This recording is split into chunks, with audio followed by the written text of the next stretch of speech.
Hello दोस्तों, कैसे हो आप सभी। आई होप आप सभी अच्छे होंगे। दोस्तों, आज की इस वीडियो में हम बात करने वाले हैं कि जनन कितने प्रकार के होते हैं। यहाँ पर मैंने लिख रखा है कि जीवों में जनन के प्रकार, यानी हम जीवों में बात करेंगे, पेड़ पौधे जीव जंतु, जो हम मानव पुरुष जिसके बारे में सारी जानकारी करेंगे। क्योंकि एक पेड़ पौधा है तो वो भी एक जीव है, ऐसा मत मानिएगा कि वो जीव नहीं है, और आप ये सब जानते चले आ रहे हैं। ठीक है, तो हम सबसे पहले ये देखते हैं कि कौन कौन से जीव जनन नहीं करते हैं। तो एक नंबर पर आते हैं कि हम बात करें कि जो कामगारी मधुमक्खियाँ होती हैं वो जनन नहीं करती हैं। उनमें से एक मधुमक्खी होती है वो जनन करती है, वो रिप्रोडक्शन करती है, वो रानी मधुमक्खी होती है और एक दिन में लगभग 300 अंडे देती है, ऐसा माना जाता है और ऐसा विज्ञान की खोज है। फिर दूसरा आता है तो जो कामगारी मधुमक्खी हमारी हो गई। फिर दूसरा आता है कि जो होते हैं खच्चर गधे, जो ईंट वगैरह ढोते रहते हैं, भट्ठा वगैरह पर काम करते हैं, लदाना का काम करते हैं, वो होते हैं खच्चर गधे, और वो रिप्रोडक्शन नहीं करते हैं। उन्हें अब आप कहेंगे कि रिप्रोडक्शन नहीं करते तो आते कहाँ से हैं, क्योंकि रिप्रोडक्शन का कार्य ये है कि जनन वह प्रक्रिया है जिसके माध्यम से संतानों की निरंतरता बनती रहती है, यानी जीवों की निरंतरता बनती रहती है। तो वो इस ऐसे आते हैं कि घोड़ी और गधे से रिप्रोडक्शन कराया जाता है, और जो उसे संतान होती है तो वो खच्चर गधे होती है, वो ना पूर्ण रूप से घोड़ा होता है और ना पूर्ण रूप से गधा होता है। गधा है ना, गधा बोल दिया, हमारे यहाँ गधा बोला जाता है। ठीक है, तो हम बेसिकली अपने टॉपिक पर आते हैं और उस टॉपिक को अच्छे से एक कॉन्सेप्ट से करते हैं। सिर्फ हमारी आप बातें सुनेंगे, बोर्ड पर कम ध्यान दीजिएगा, फिलहाल में लिखेंगे कुछ पॉइंट, बट सुनने से ज़्यादा समझ में आता है, हमारा भी मानना है और आपका भी शायद मानना होगा। ठीक है, तो हम स्टार्ट करते हैं कि कितने प्रकार के जनन होते हैं। तो मुख्य रूप से जनन दो प्रकार के होते हैं। टू टाइप ऑफ रिप्रोडक्शन, यानी दो प्रकार के जनन होते हैं। उनमें से पहला एक क्या हो गया, एक काम लिखेंगे लैंगिक।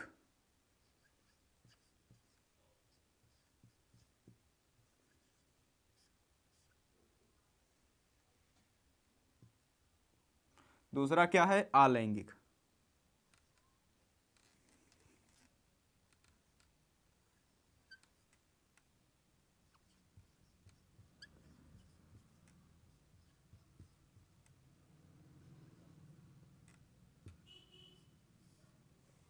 इसे कहते हैं इंग्लिश में सेक्सुअल और इसे कहते हैं असेक्सुअल, है ना। तो इतना आप जानते होंगे कि लैंगिक वाले को सेक्सुअल रिप्रोडक्शन और जो है अलैंगिक वाला है तो उसे असेक्सुअल रिप्रोडक्शन कहते हैं।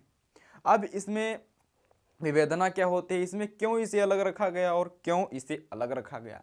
क्योंकि जब हम किसी आ को देखते हैं लगा हुआ शुरू में, तो वो नेगेटिव टाइप हो जाता है, यानी जो हम यानी हम इसे लैंगिक कहेंगे और इसे अलैंगिक कहेंगे तो क्या होगा, ये थोड़ा चेंज होगा और इसके अपोजिट होगा। ठीक है, इसके जस्ट अपोजिट होगा।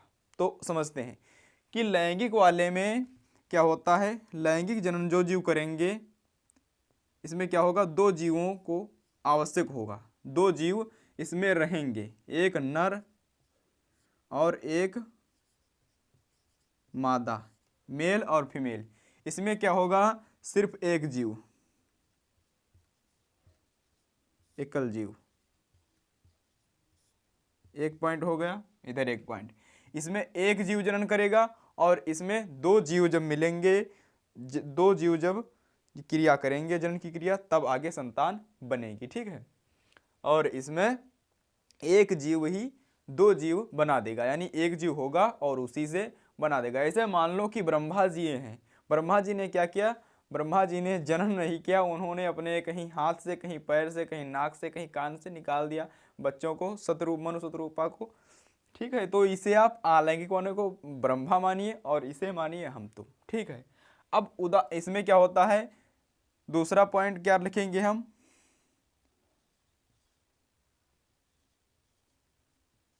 युग्मक नहीं है, युग्मक बनता है, युग्मक होता है और युग्मक नहीं बनता है, युग्मक नहीं होगा और युग्मक होगा। ठीक है, इसमें युग्मक होगा। किसमें युग्मक होगा? लैंगिक वाले में होगा और इसमें नहीं होगा। ठीक है, ये दो लक्षण हो गए। अब तीसरा लक्षण हम क्या लिखेंगे?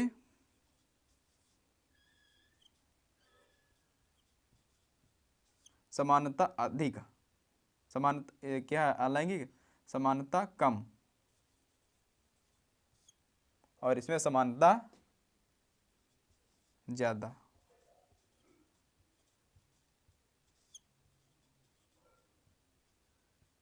मैं इस तरीके से क्यों लिख रहा हूं?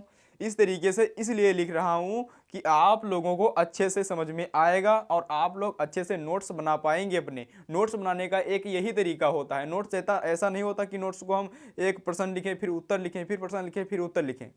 ऐसा थोड़ी ना होता है नोट्स बनाने का तरीका। नोट्स बनाने का ऐसा एक तरीका होता है कि आप उसे एक फ्लो चार्ट जैसा बना लीजिए और उसमें मेन पॉइंट लिख लीजिए।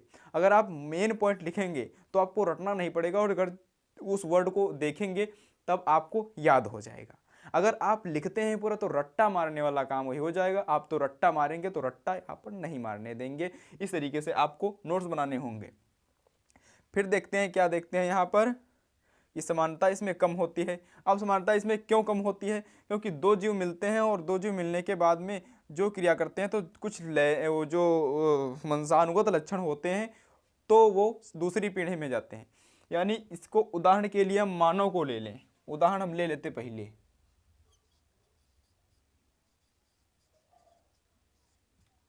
मानव, गाय, भैंस इत्यादि आदि, बस इतना ही रखेंगे। फिर इसमें उदाहरण के लिए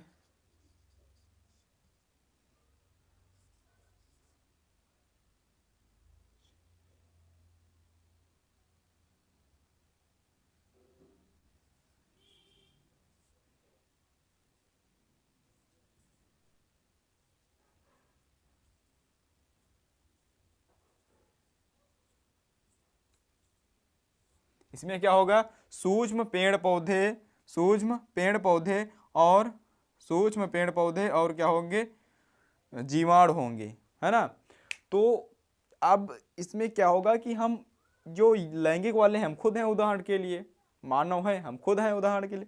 तो इसमें क्या करते हैं मानव? आप लोगों सभी को पता होगा कि जब दो जीव नर और एक मादा जब जनन की क्रिया करते हैं, रिप्रोडक्शन करते हैं, तब उससे जब संतान होती है तो वो सेम उस प्रकार की नहीं दिखती है जिस प्रकार के वो उनके माता पिता थे।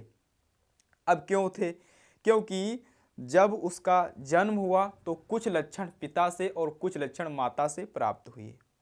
अब कुछ लक्षण जब मिक्स होगा तो आप ऐसे ना समझिए कि हम खीर को बनाते हैं तो खीर के बनाते समय दूध में मिलाते हैं, चावल मिलाते हैं तो दूध अलग है, चावल अलग है। जब खीर बनकर तैयार हुई तो वो अलग प्रकार की दिखती है। ऐसे उदाहरण के लिए समझिए। तो इसमें क्या होता है? मिक्स होता है। और इसमें क्या होगा? जब एक ही जीव जनन करेगा, मान लीजिए कि आपने मुझको पैसे दिए, अब सिर्फ आपने मुझको पैसे दिए हैं तो मुझी से तो हमसे तो मांगेंगे। अब मैंने किसी दूसरे से पैसे नहीं लिया तो जिस मैं गुल्लक में पैसे डालूंगा, जिस मैं गुल्लक में पैसे डालूंगा तो वो आपके तो पैसे ही रहेंगे, आपके होंगे, दूसरे के तो नहीं उसमें मिलेंगे। तो इसमें मिक्स नहीं होगा, तो इसमें सिर्फ जो होगा तो आपका होगा। ऐसे आप समझिए, सिंपल भाषा में, सिंपल कोई ट्रिक व्रिक नहीं, सिंपल सीधी भाषा में ऐसे समझिए। ठीक है। इसमें युग्मक क्यों नहीं होता? युग्म की हमने परिभाषा पढ़ रखी है। जब दो या दो से अधिक जीव तत्व कुछ भी होता है तब उसे हम युग्म कहते हैं। यानी युग्म का मतलब दो या दो से अधिक। युग्म का मतलब यही होता है। ज़्यादातर युग्म के लिए दो के लिए उपयोग किया जाता है, लेकिन अगर हम बेसिकली थोड़ा और आगे पढ़ें तो युग्म का मतलब कई सारे होता है, लेकिन युग्म दो माना जाता है। तो इसमें क्या होगा? युग्मक होगा ही नहीं। इसमें एक है और इसमें युग्मक दो होंगे। अब युग्मक कौन कौन होंगे? इसमें एक पुरुष का युग्मक होगा और मादा का युग्मक होगा। युग्मक क्या था? युग्मक था एक्स वाई एक्स एक्स। ये क्या है? मेल है। और ये क्या है? फीमेल है। ठीक है। अब एक्स एक्स फीमेल है और एक्स वाई मेल है। तो जो अंड कोशिका होगी, अगर एक्स एक्स वाली अंड कोशिका पुरुष के एक्स गुणसूत्र वाली कोशिका मादा के पास होगी और ये जो वाई गुणसूत्र की वो जो शुक्राणु होगा, ये दोनों मिल जाएं तो क्या होगा, तब लड़के का जन्म हो जाएगा। मैंने जो वो पढ़ाया था जिसमें था लिंग का निर्धारण यानी सेक्स डिटर्मिनेशन, उसमें पढ़ाया था तो उसमें बहुत अच्छे से समझाया था, लेकिन हम यहाँ पर भी बता रहे हैं आप लोगों को पुरुष की उदाहरण के लिए ले तो। और जो एक्स गुणसूत्र वाला पुरुष का और एक्स गुणसूत्र वाला मादा का अंड कोशिका और शुक्राणु दोनों मिलते हैं तब क्या बनेगी, लड़की बनेगी। और ये लड़की यहाँ पर बन जाएगी और यहाँ पर क्या बन जाएगा, लड़का बन जाएगा। ठीक है, ठीक है, इतना समझ में आ गया। अब युग्मक क्या होता है, युग्मक जब दोनों संलयित होते हैं, दोनों निषेचित होते हैं, जब अंड कोशिका और शुक्राणु दोनों एक में निषेचित हो जाते हैं तब उसे कहते हैं युग्मनज। अब युग्मनज थोड़ा और विकसित होता है तब वो ब्रूड बनाता है, इम्ब्रॉय बनाता है और इम्ब्रॉय से उस बच्चे का निर्माण हो जाता है। ठीक है, इतना तो आप अच्छे से समझ गए होंगे। अब समानता इसमें कम क्यों होती है, तो मैंने बता दिया ना, समानता कम इसमें होती है इसलिए क्योंकि माता के लक्षण कुछ और पिता के लक्षण कुछ मिलते हैं, तब वो समान दोनों लक्षण मिक्स हो जाते हैं तो कुछ लक्षण खराब मतलब हो जाते, नए हो जाते हैं, कुछ लक्षण नष्ट हो जाते हैं, कुछ लक्षण रहते हैं। जैसे कि अनुवांशिक लक्षण क्या है, कान के नीचे की जो ये त्वचा देख रहे हैं लगी हुई है, कुछ लक्षण ये होते हैं, कुछ लक्षण आँखों पर होते हैं, आँखें परिवर्तित हो जाती, किसी किसी के एकदम से वो काली होंगी खूब और किसी किसी की भूरी आँखें होंगी, तो उसमें लैंगिक लक्षण हैं। और जो वो हैं अनुवांशिक लक्षण जेनेटिक्स हैं, तो वो ऐसे चेंज होते रहते हैं।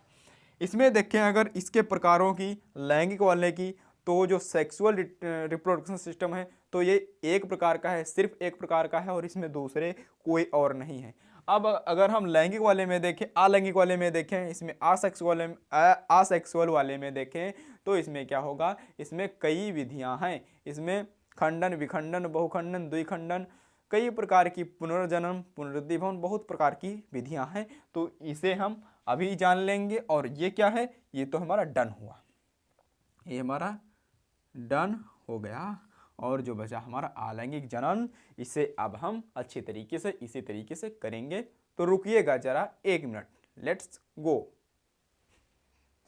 अब आपका उतना कंप्लीट हो गया। अब हम देखते हैं अलैंगिक जनन के जो विभिन्न विधियां हैं उन सभी विधियों को देख लेते हैं। तो इसकी मुख्य रूप से 4 विधियां हैं और जो आपके सामने हैं, मुकुलन है, द्विखंडन है, खंडन है और पुनर्जन्म है। ठीक है, ये अलैंगिक असेक्सुअल रिप्रोडक्शन की विधियां हैं और इन विधियों को आप उदाहरण सहित दिमाग में फीड कर लीजिएगा। ठीक है, तो हम इसे स्टार्ट करते हैं। तो इसमें क्या है, मुकुलन। अब ये मुकुलन एक ऐसी प्रक्रिया है जिसमें क्या हो गया, ये हमारा मान लो ये हमारा डेक्स्टर हो गया और ये क्या है, हाइड्रा है। हाइड्रा एक ऐसा छोटा सा पौधा है। वो हाइड्रा क्या करता है, अपने शरीर पर थोड़ा सा उभार उत्पन्न करता है। जैसे आप कुबड़े लोग होते हैं ना, जिनके शरीर में कुछ कुबड़ वगैरह निकला होता है, उस तरीके से निकलता है।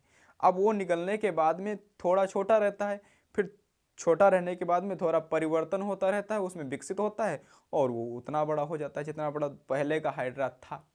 अब वो उतना बड़ा होने के बाद में वो वहाँ से गैप दे देता है, जगह, वो जगह वहाँ से छोड़ देता है जहाँ जिस जगह से वो जुड़ा था और पोषण पा रहा था।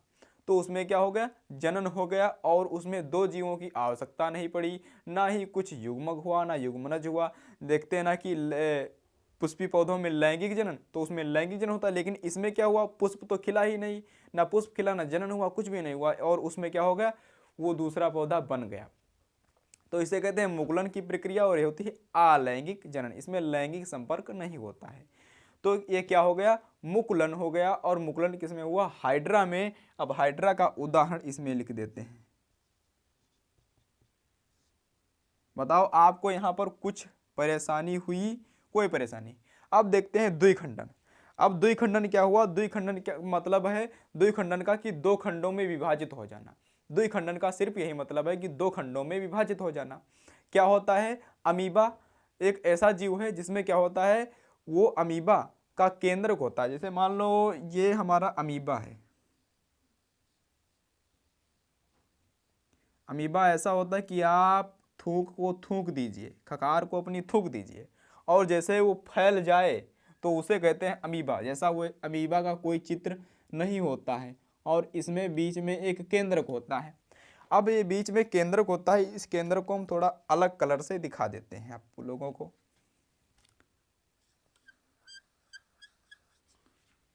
चल नहीं रहा है,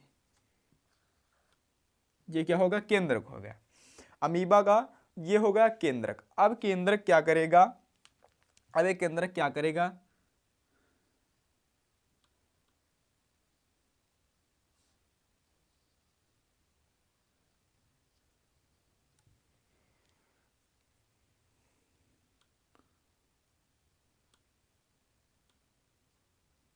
अब एक केंद्रक क्या करेगा, इस तरीके से जैसा आप देख पा रहे हैं, इस तरीके से थोड़ा कटने लगेगा और थोड़ा इस तरफ थोड़ा इस तरफ बटने लग जाएगा। अब ये बटने के बाद में क्या होगा, थोड़ा और विकसित होगा, थोड़ा और विकसित होगा, तब क्या होगा कि ये एक अलग अमीबा और ये एक अलग अमीबा, इस तरीके से दो अमीबा बन जाएंगे और इनका जो जनन था वो हो जाएगा। अब बताइए क्या इसमें दो जीवों की जरूरत पड़ी, दो अमीबा के आए, एक अमीबा था उसने दो बना दिए, दो अमीबा पहले से नहीं थे, एक अमीबा कहीं से पकड़ के लाइए और ऐसे तो देख नहीं सकते अमीबा को, तो लाइए वहाँ से किसी माइक्रोस्कोप से देख करके और अपने घर में रखिए, तो बोतल में रख लीजिए, उसमें उनको खाना पीना देती रहिए और उसके बाद देखिए कि उसमें से बहुत से अमीबा निकल आएंगे। ठीक है, तो करिएगा मत, बहुत ही हानिकारक होते हैं ये जीव। ठीक है, तो उदाहरण क्या, द्विखंडन में अमीबा, अमीबा को उदाहरण में आप देखते हैं खंडन किस में होता है, खंडन किस में होता है, आपको क्या लगता है खंडन किस में होगा?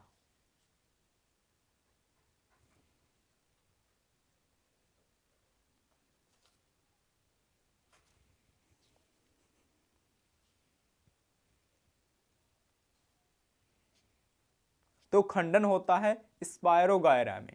स्पायरोगायरा कैसा होता है, एक लाठी के आकार का, जैसा आप समझिए कि लाठी का आकार का गोला गोला जैसा समझिए, उस तरीके से होता है खंडन। खंडन में गन्ने को देखा है, गन्ना चूसा है, गन्ना तो चूसा होगा, ठीक, गन्ना को देखा होगा, तो गन्ने में क्या होता है, जगह जगह गांठे से होते रहते हैं।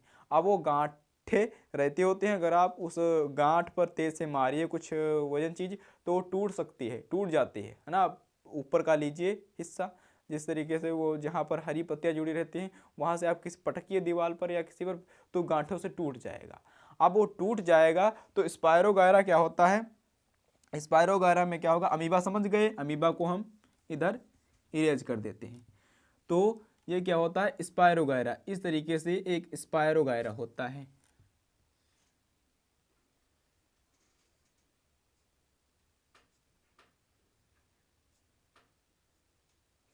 इस तरीके से स्पायरोगायरा होता है। स्पायरोगायरा में क्या होता है, स्पायरोगायरा में क्या होता है, ये कहीं से टूट जाता है और ये टूटने के बाद में दो या दो से अधिक बना लेता है स्पायरोगायरा। स्पायरोगायरा और राइजोपस में ऐसा ही होता है, इनके पास ऐसा ही होता है। तो उदाहरण के लिए खंडन में स्पायरोगायरा,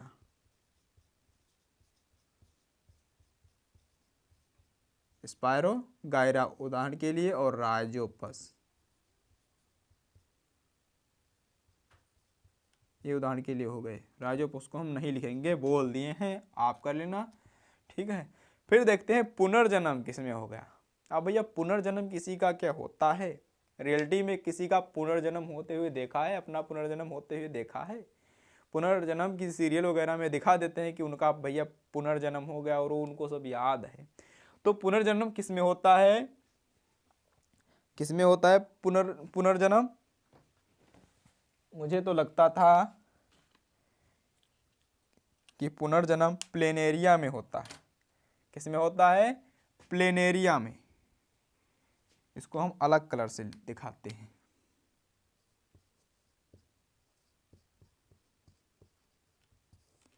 प्लेनेरिया क्या है, प्लेनेरिया एक प्रकार का जीव है। और प्लेनेरिया कैसा होता है दिखने में, सेफ हम देखें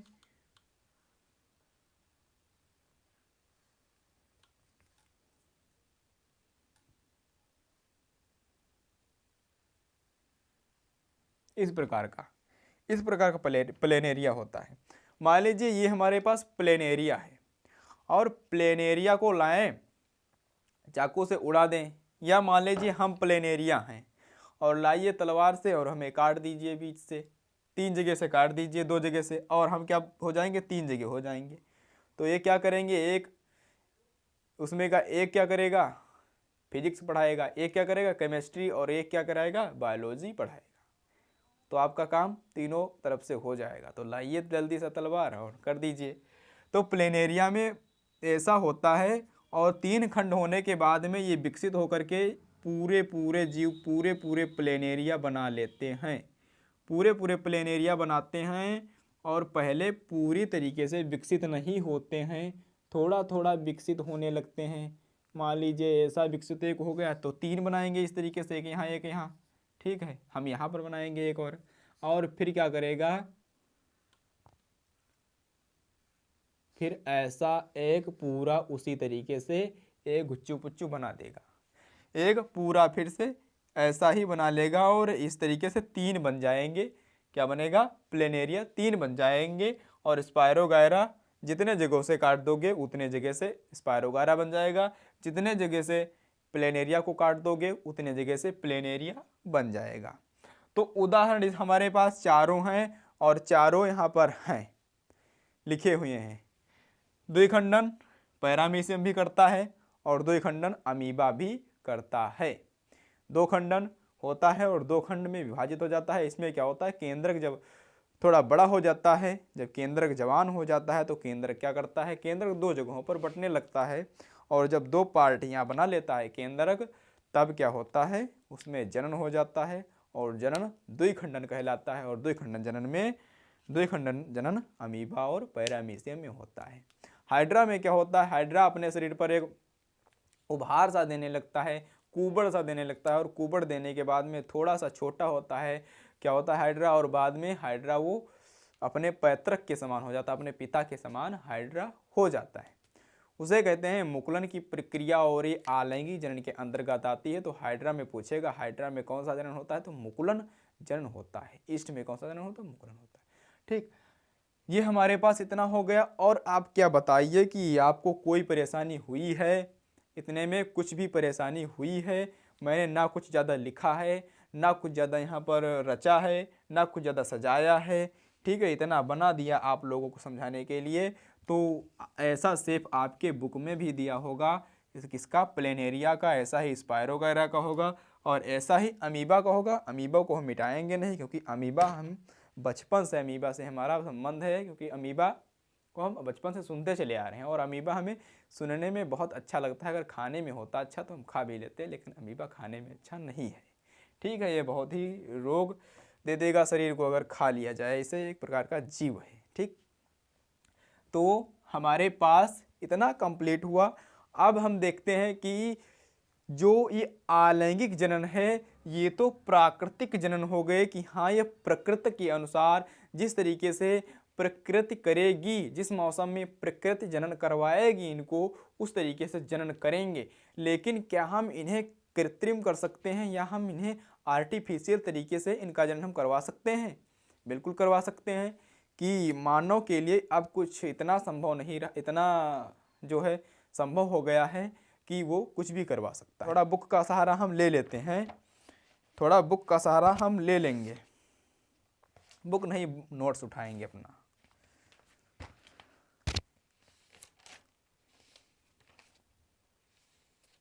हाँ, कृत्रिम विधियाँ आ गई, कृत्रिम विधियाँ।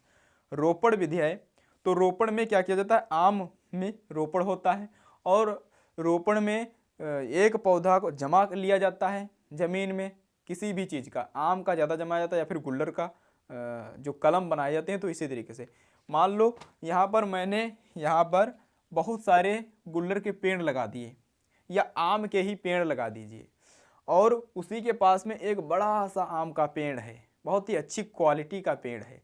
अब हमें उस पेड़ को, वो तो एक ही पेड़ है, हमें उस पेड़ की क्या बनाने हैं, कम से कम 150 पेड़ और बनाने हैं। तो उसी पेड़ से तो कैसे बनाएंगे, क्योंकि आम की गुठलू जमाएंगे तो बहुत ज़्यादा समय लगेगा, और उसमें जब लगेंगे आम तो बहुत से वर्ष निकल जाएंगे। तो हम क्या करेंगे, बहुत सारे आम की गुठलू बो देंगे, उनके बीजों को बो देंगे और पेड़ के एक जगह से भल से, यहाँ से मान लो ये पेड़ हमारा है, यहाँ पर एक गड्ढा कर देंगे। गड्ढा करने के बाद यहाँ पर छोटे छोटे से पेड़ हैं, ठीक है। अब हम इसी पेड़ को बरसात में यहाँ पर ढकेल देंगे। अब जब गड्ढा खोद देंगे तो ढकेल अपने आप जाएगा, गिर जाएगा। जब ये गिर जाएगा तो इसकी टहनियाँ जो होंगी और इसकी टहनियाँ होंगी, तो ये टहनियाँ होंगी, ये टहनियाँ होंगी, तो इसको छील देंगे, इसको छील देंगे, दोनों को छील देंगे। और दोनों को छील देने के बाद एक केमिकल आता है, हार्मोन का केमिकल, जो एब्सिसिक अम्ल का शायद का होता है, जो है उसकी कोशिकाओं को विकसित कर देता है जल्दी से। तो उस हार्मोन वाली दवा को यहाँ पर हम लगा देंगे और अच्छे से टैप से चिपका देंगे।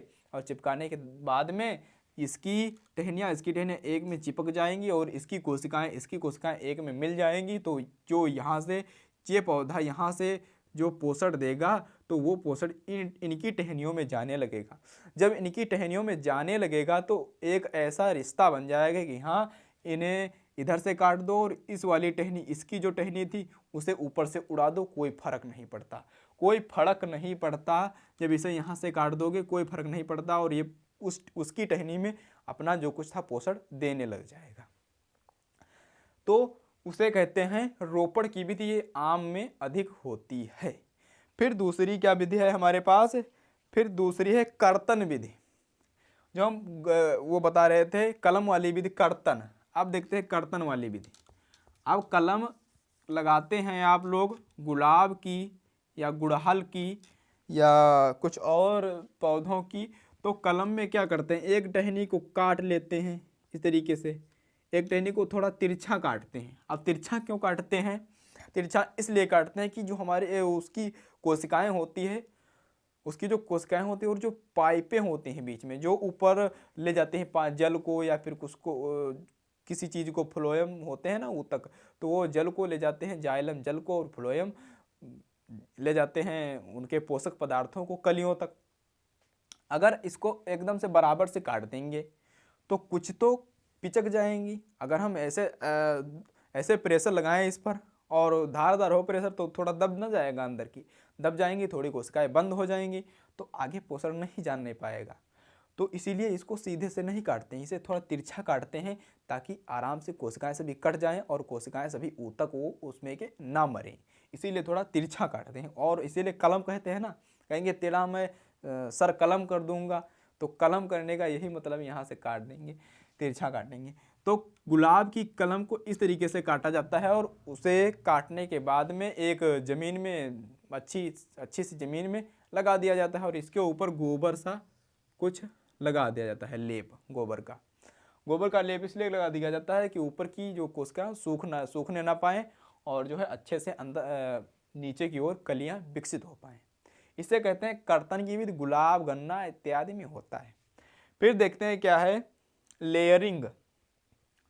चमेली में की जाती है। चमेली में सिर्फ इसी प्रकार से किया जाता है। उसमें क्या होता है, मिट्टी में थोड़ा मिट्टी डाल दे, गड्ढा कर देते हैं और फिर से उसमें उसी पौधे की रख देते हैं टहनी को, डाल को, और वो जब उसमें जड़ वगैरह विकसित हो जाती है तो उसे काट देते हैं और काट करके अलग लगा देते हैं। तो लेयरिंग ये होती है कृत्रिम विधियाँ, ये होती हैं आर्टिफिशियल विधियाँ। तो आपने इतना तो मैंने बक दिया और आपने सुन लिया और आपको समझ में आ गया। तो क्या आप वीडियो को लाइक करेंगे, अपनी तरफ से कीजिए, लाइक करेंगे, और अगर चैनल पर नए हो, पहली बार देख रहे हो, तो सब्सक्राइब कर दीजिएगा, क्योंकि इस वीडियो को बनाने में, अपलोड करने में काफ़ी समय वेस्ट होता है और बहुत सारे काम भी रहते हैं। तो मैं भी कहता हूँ, शायद कहने में अच्छा ना लगा हो आप लोगों को, पता नहीं अच्छा है या ख़राब है, लेकिन हम कह रहे हैं आप लोगों से। अगर आपको वीडियो पसंद आए तो वीडियो को लाइक, चैनल को सब्सक्राइब कर दीजिएगा, और आपको वास्तव में अच्छे से समझ में आ गया है तो एक कमेंट कर दीजिएगा कि हाँ, हमें समझ में आ गया है। अगर आप ऐसा करते हैं तो हमें बहुत मोटिवेशन मिलता है इन बातों से, और हम और मेहनत से आप लोगों के लिए कुछ अच्छी क्वालिटी में कुछ अच्छे कंटेंट ला पाता हूँ। तो आप मिलेंगे नेक्स्ट वीडियो में और हम लाएंगे कोई धांसू इसी तरीके से अच्छा सा टॉपिक जो आपके सीधे भेजे में, आपके सीधे खोपड़ी में पहुंच जाए और आप लोगों को रटना ना पड़े, कतई रटना ना पड़े। तो हम अगली वीडियो में शायद असंग जनन को लाएंगे, असंग जनन को समझाएंगे कि असंग जनन क्या है। तो आप ज़रूर आइएगा, मेरे तरफ से आपको इनविटेशन कार्ड है, आप इनविटेशन कार्ड आप जो है निमंत्रण लीजिए और आइएगा। ठीक, तो मिलते हैं नेक्स्ट वीडियो में, तब तक के लिए जय हिंद, वंदे मातरम।